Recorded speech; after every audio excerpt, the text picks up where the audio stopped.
Right, Mike, thanks very much for coming in. Pleasure. If you can start off, can you just summarise the current situation the Gloucester City are in on and off the pitch? Just an overview of the current situation. Okay, well on the pitch, obviously it's been a fairly difficult first half of the season. We've flirted with the relegation area, just about getting the right blend of players. We're going for a pretty youthful side, and some of those players obviously will come off, some won't, and we'll move on. And but I think we're now in a position where we've made a few good signings, and we've got some a better blend and better passing of the ball, and it's a very positive Christmas where we've won some really exceptional games away from home, and just now got to put our home form to rights, and hopefully climb the table to where I think we generally are, which is probably upper mid-table. Off the pitch, obviously we'll probably talk in more detail about the ground, but that's moving ahead, and that's vital for the future of the club. The club can't survive away from away from Gloucester for indefinitely, and we'll talk about that. But we've also got a lot going on, with the various teams that we've got at all levels from under sevens, and a burgeoning community project. So it's not all doom and gloom, but whilst we're away from Gloucester, it's certainly difficult. I do it because I think it's a great club and it's worth fighting for. You're right, I have done a lot. I've been involved with the club for 30 odd years.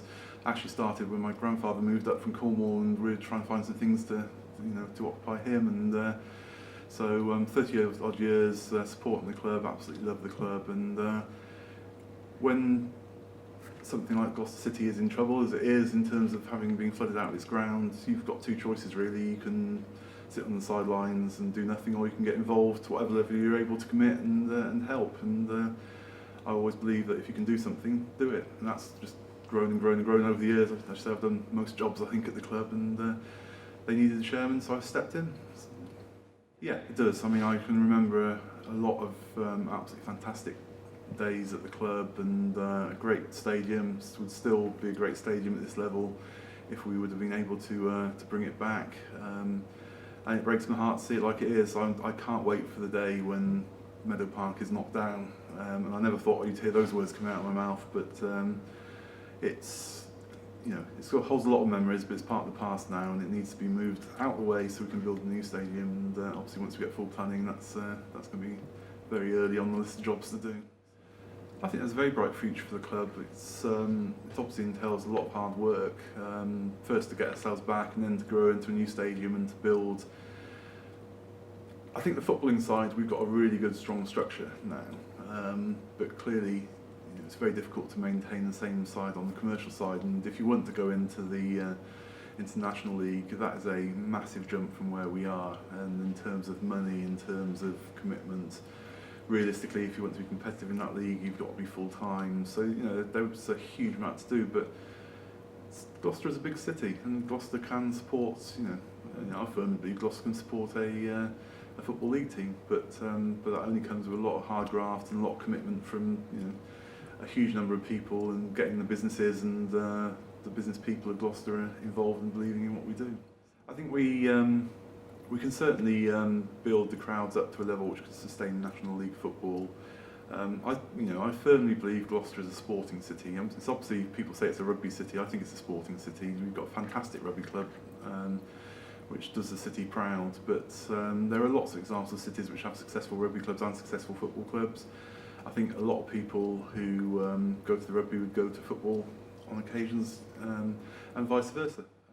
So I hope so. We're talking obviously regularly with Paul Baker, and I have a very good personal relation with Paul, who I think has been an exceptional chairman for Cheltenham Town. And look at what he's achieved there, and that inspires you as into what we can achieve in Gloucester. And I'm hopeful, very confident. I think that we will be able to do a deal, but what we do have to do is make sure that we're good tenants, and we always strive to do that. And we just need to make sure that we get a deal which is right for both sides.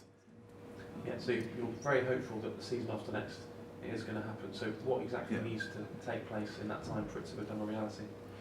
Okay, well we've got our outline planning. We've got 45 reserve matters, conditions if you like, which have to be worked through, and we've been working through those.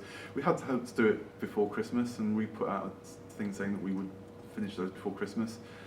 In the end, a couple of those have taken a bit longer than expected, but once they're done, we can start raising the level of the ground. Clearly, there's a lot of raising to be done. That will allow us then to put in the groundworks, and from that point on, we can then plan to start building the stadium. And obviously, in parallel with that, applying for all the grants, etc., that we can get, which will you can only formally apply for once you've got the full planning permission.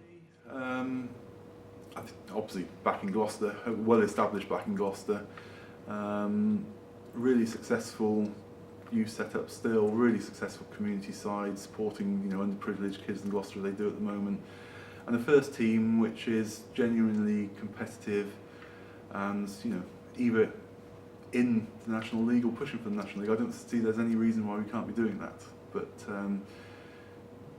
you've got to put a lot of building blocks in place first, but why not? You can't sit still in football. You've got to always be looking to improve everything on and off the pitch, and that will become much easier back in Gloucester, where we can put more infrastructure around ourselves, and yeah, we need to try and get as high as we can, and to build the whole club. It's not just about the first team; it's about the whole club, and if we can do that, I'll be a very happy man. Whether I'm chairman in 5 years' time, who knows? It's one of those things. You do the job for as long as you need to, until somebody else comes along and takes it on. Yeah, great. Thanks a lot.